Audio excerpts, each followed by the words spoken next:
very wet, but I love it.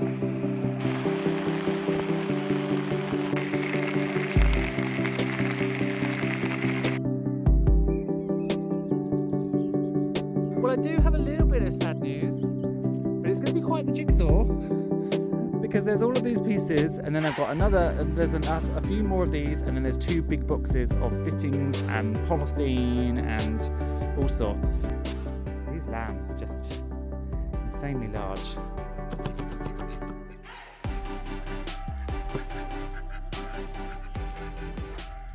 After a very wet afternoon and evening, the sky has cleared up a little bit, so it's time to crack on with some jobs. Well, it's arrived, and I'm slightly daunted by the amount of wood there is. It's definitely not going to be as easy as the old polytunnel. So this is our new commercial polytunnel. I think it's 5 meters wide by 7 meters long, and it's going to be going up in the market garden area. I was mad keen to try and get it up this week, but having looked at the weather forecast for the weekend, there seems to be on Saturday night some 45-mile-an-hour gales. So we're going to wait until next week. It should withstand those gales, I should say, but probably only once it's been in for a while and been able to ground it, to be grounded into the ground properly. I specifically bought wooden edging, so the plastic doesn't have to be buried under the ground, but it's attached to the wooden cladding.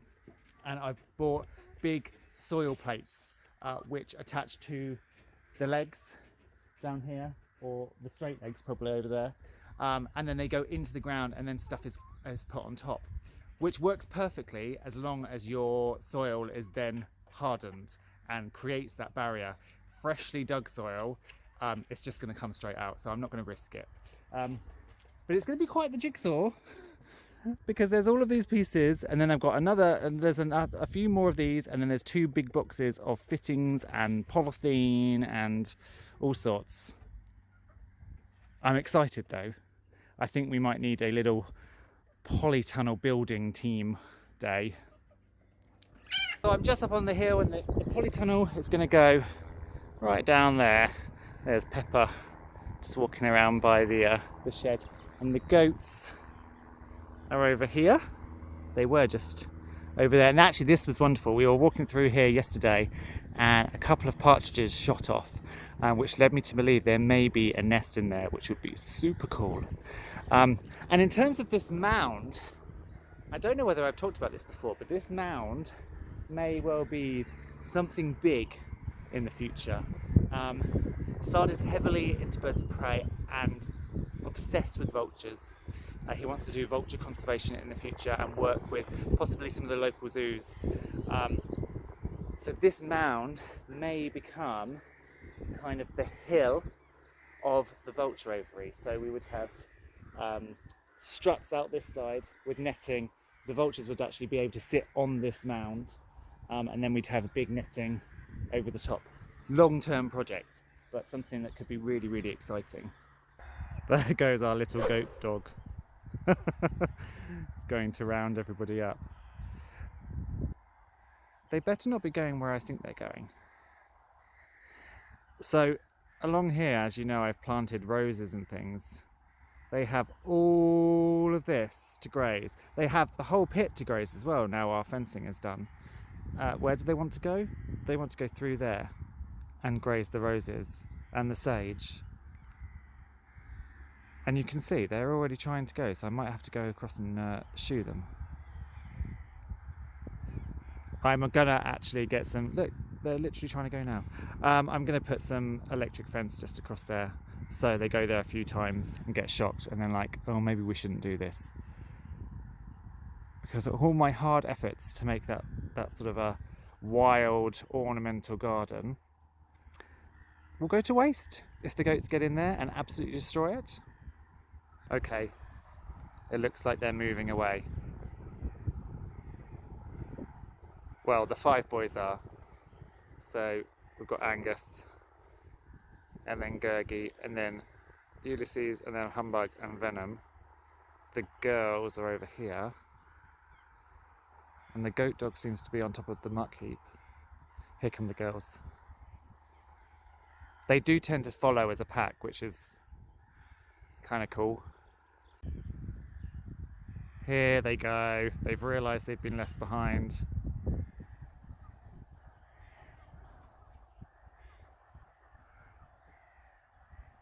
I think goats really do have FOMO, so fear of missing out, because they can't bear being apart in case somebody gets something good.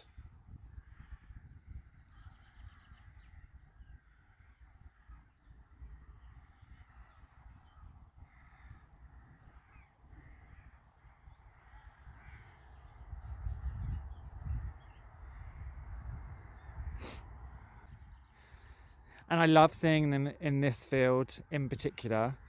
So this field was the only field that has been sort of ploughed for the past couple of years, and it hasn't been touched now for a year. So all the grey stalks you can see are fat hen, which self-seeded last year, and I'm just letting it go wild, and you can see how green it is already. So these are just kind of the first weeds and plants that are moving into the area. There's a lot of speedwell, there's a lot of daisies, there's a few bit of sort of docks and stuff everywhere, but a lot of stuff is already starting to colonize.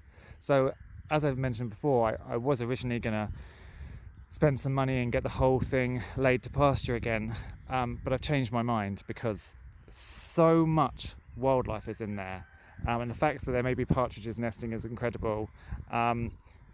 So I'm just going to leave it, and we're gonna watch how nature takes this field back, with a little bit of taming here and there. We'll take out sort of bramble patches and nettle patches, and depending, you know, if some trees start to grow, great, but I don't want it to become a wood. I want it to be open land. But also the goats will help that, because they'll help graze down brambles and trees and things. Well, I do have a little bit of sad news. Mother died. So last night when I came to put everybody to bed, it was very, very wet and stormy yesterday, and I came to put them in bed, and most of the chickens had gone to bed. So a few of the ducks were out. Mother was sat over by the pond, and she didn't get up when I went near her. She didn't move. So that was my first instinct, and I had to carry her to bed, which for her meant something was definitely wrong. Now she has had a limp, and as I've talked about before, I've been working on that with a compress, and funnily enough, the past few days it had completely disappeared. And I literally was looking at her going, "You're better. This is fantastic." And then I came down this morning, and she unfortunately is dead. So I don't know what happened. There's no obvious injuries on her. I mean, she was 21, so maybe old age. Maybe the storm freaked her out, something happened to her heart.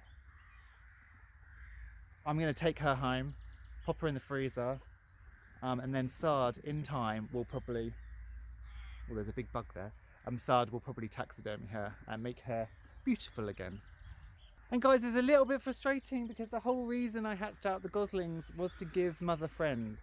At least she got a few days of knowing them, and I must say I'm overjoyed that I did hatch them, because goslings are super cute. Hey, you gonna come and say hello? You two interested in the grass? Hi, what are you doing? So I'm very happy that we have got geese. Hello, hi. And they're super friendly, aren't you? So hopefully we won't have aggressive geese. Hopefully we'll have cuddly geese. Time to move you ladies on, isn't it? So we have reached, that's where they were, so we've reached this length strip, so we're now going to start moving them back up the field this way. Hello. These lambs are just insanely large. Malachi's tail is yet to fall off. I always allow a little slack in the fencing so that I can move it onto some fresh grass. because otherwise, as soon as they start moving this and it drops to the floor, they see grass and they are off. So this way, I can distract them while I move everything else.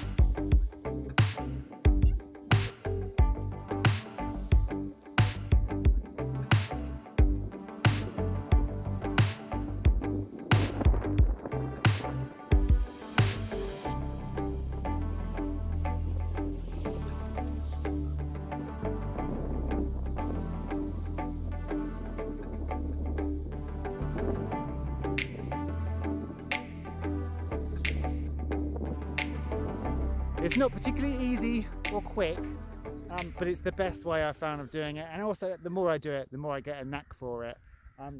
The sheep just love it. They absolutely love grazing. And the other thing that I've really noticed is the lambs. So the lambs are a month old now.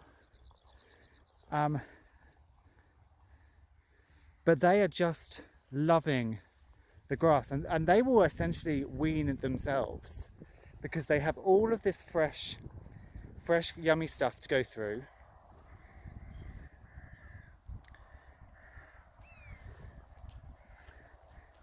And their diet, of course, is still mostly milk, but they will tuck into grass, they will eat it,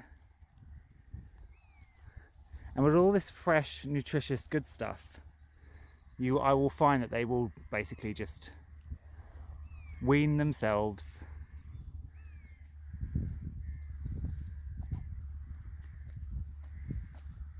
Well, I've decided Pepper and her adopted brood are moving in here. They have been in the market garden where I let them out when I'm there and they just kind of potter around on the outside of the electric fence, but they need to be out all the time. So the chicks now are big enough that they should be protected. The Muscovies are so funny. They are basically the welcome wagon. So yeah, we're gonna pop these guys in.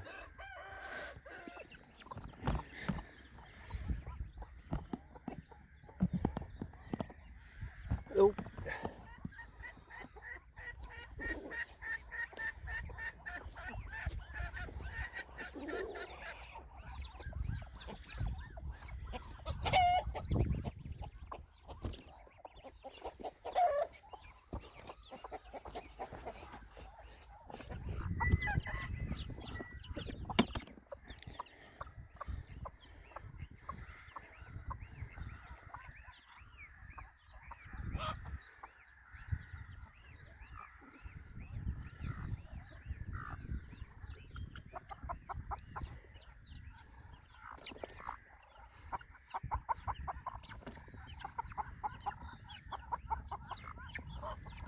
Hello.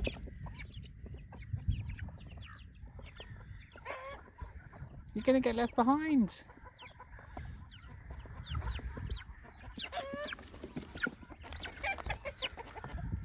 There she goes. So this is Pepper.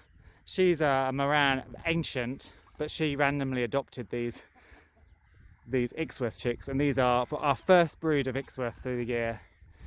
Pepper's now gonna fight her way into the rankings.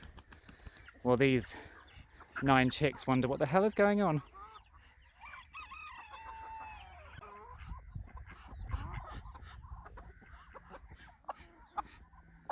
Your babies are all down there by Mother Goose.